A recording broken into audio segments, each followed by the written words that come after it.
Good morning. Today I would like to talk about depression during pregnancy.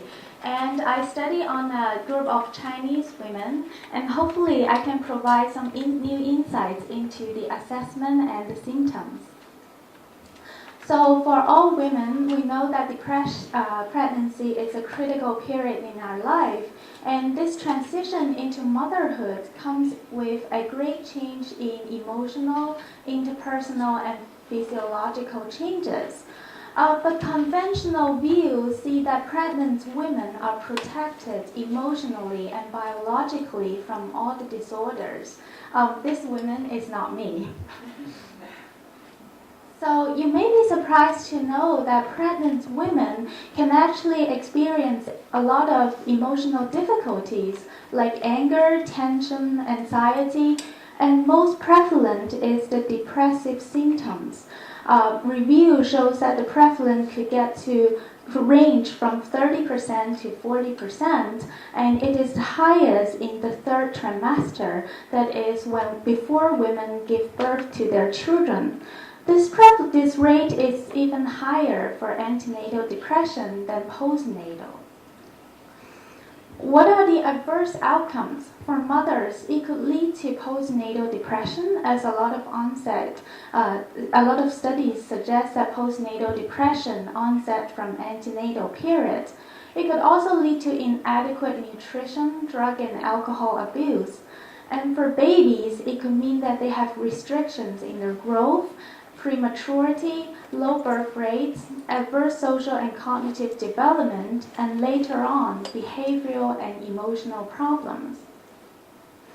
So why is it that Chinese women that I want to study is that they may have a different childbearing experience in China?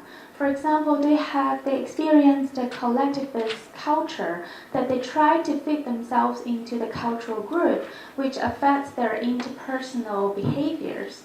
And in China, there is the one-child policy, which has been implemented for more than 30 years.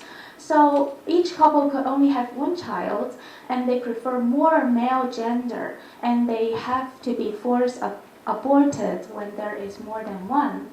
So that creates a lot of anxiety and tension into their gestation.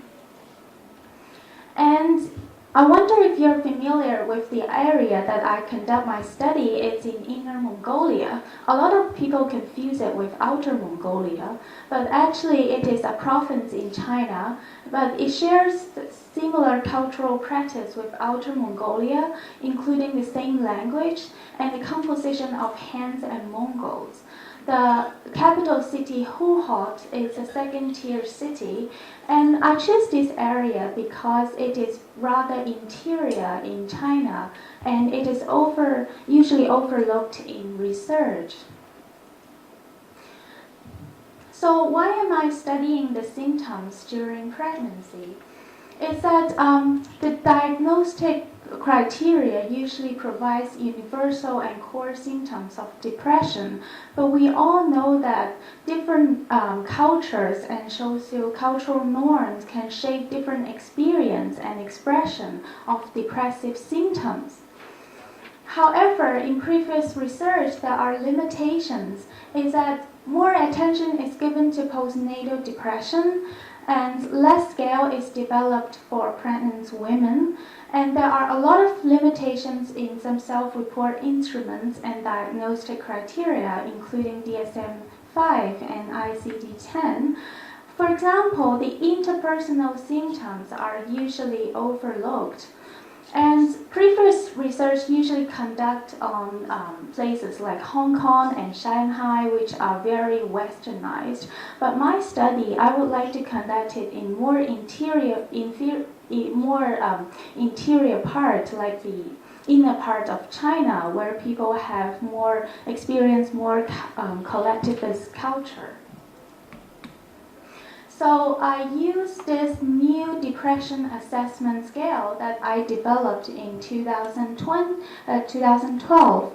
So apart from the conventional emotional, cognitive, and somatic symptoms that it contains in all the self-report instruments, The strong suit is that it has a comprehensive interpersonal subscale which contains 12 most prevalent interpersonal symptoms, as you can see in here.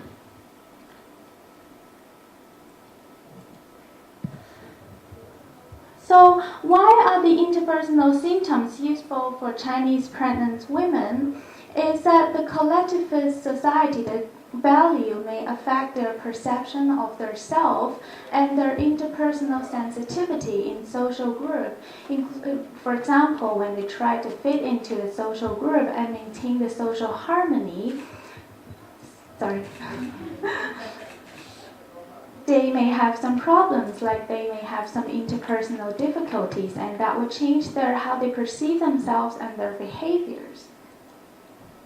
So my research question is whether the antenatal depression in China different from ordinary depression, like this depression for other adults outside pregnancy.